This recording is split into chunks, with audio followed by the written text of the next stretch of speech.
Please subscribe to this channel. Your support is needed and greatly appreciated. Thank you and God bless America.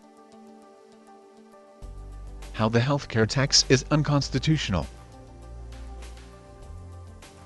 In National Federation of Independent Business vs. Sebelius, also known as the healthcare ruling, Chief Justice John Roberts held that Americans could be taxed for not buying health insurance, and Joe Biden has promised to bring back the healthcare tax if elected as President of the United States. The healthcare tax is unconstitutional for several reasons. The healthcare tax violates the First Amendment by allowing Congress to tax Americans for boycotting. Americans have a right to boycott anything on both religious and speech grounds, and it is important to note that neither Roberts nor any other justice mentioned the right to boycott during the trial. The right to boycott is the right to reject anything, and Black's Law Dictionary defines boycotting as a concerted refusal to do business with a particular person or business in order to obtain concessions or to express displeasure with certain acts or practices of a person or business. The right to boycott predates the nation, and the first organized boycott was performed by the Founding Fathers. The Continental Association of 1774 was a trade boycott against England, and it eventually gave birth to the Boston Tea Party. If Americans could be taxed for boycotting a health insurance policy, then they could also be taxed for any act of boycotting.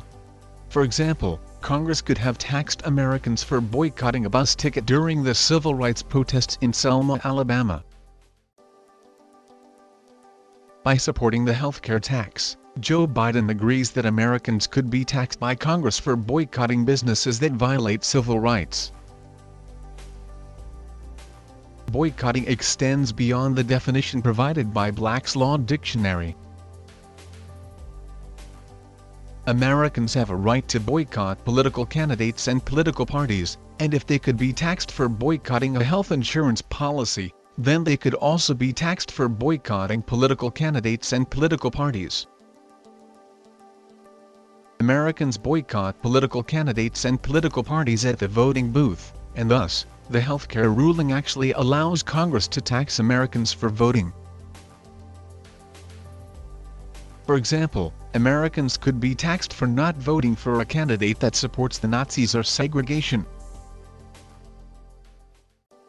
If Americans could be taxed for boycotting, then they could also be taxed for exercising any act that is protected by the First Amendment.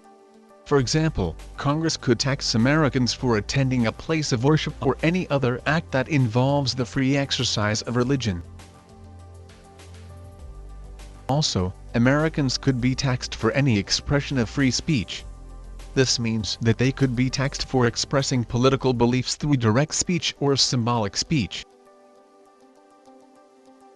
Roberts' ruling allows Congress to tax Americans for not buying any kind of literature. For example, Congress could tax Americans for not buying Adolf Hitler's Mein Kampf, or any other book that might be published by the Nazis. Americans could also be taxed for not buying a gun, and this directly violates the Second Amendment. Black's Law Dictionary defines a right as a power of free action, and Americans have a right to not own a gun just as they have a right to own one. The Contract Clause in the United States Constitution codifies the right to freely contract labor, and this right is called the right to contract. The Supreme Court has long held that Americans have a right to freely contract their labor. Americans cannot, in any way, be taxed for boycotting a labor contract. In case you did not know, insurance companies sell their service, or labor, in the form of a health insurance policy. The healthcare ruling directly violates Murdoch v. Pennsylvania, and this case was not mentioned by Roberts or any other justice. The Murdoch court held that Americans could not be taxed for exercising a right granted by the United States Constitution. Justice William O. Douglas said, "A state may not impose a charge for the enjoyment of a right granted by the federal Constitution." Black's Law Dictionary defines a charge as to impose a tax. Black's Law Dictionary defines a state as a people permanently occupying a fixed territory bound together by common law habits and customs into one body politic exercising, through the medium of an organized government, independent sovereignty and control over all personal and things within its boundaries. This means that the term state includes both Congress and individual states. The states also cannot tax Americans for boycotting a health insurance policy. Several states tax Americans for not buying health insurance, and such laws are patently unconstitutional. There is only one exception with regards to the taxation of a right, and that is, Americans can be taxed when they choose to pay a sales tax. Boycotting is the First Amendment exercise of supporting a business through sales, and it is a common practice in the free market. Joe Biden's plan to bring back the healthcare tax will meet a brutal death in the federal courts once the points in this video are addressed. President Trump was correct for abolishing the healthcare tax, and Americans should celebrate that it will never return.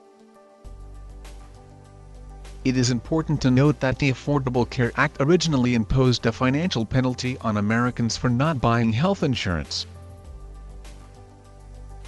Roberts said that a penalty is imposed on an unlawful act, and in its original form, the health insurance mandate technically allowed Congress to impose criminal penalties on Americans who did not buy health insurance. The health insurance mandate technically allowed Congress to increase the penalty for not buying health insurance.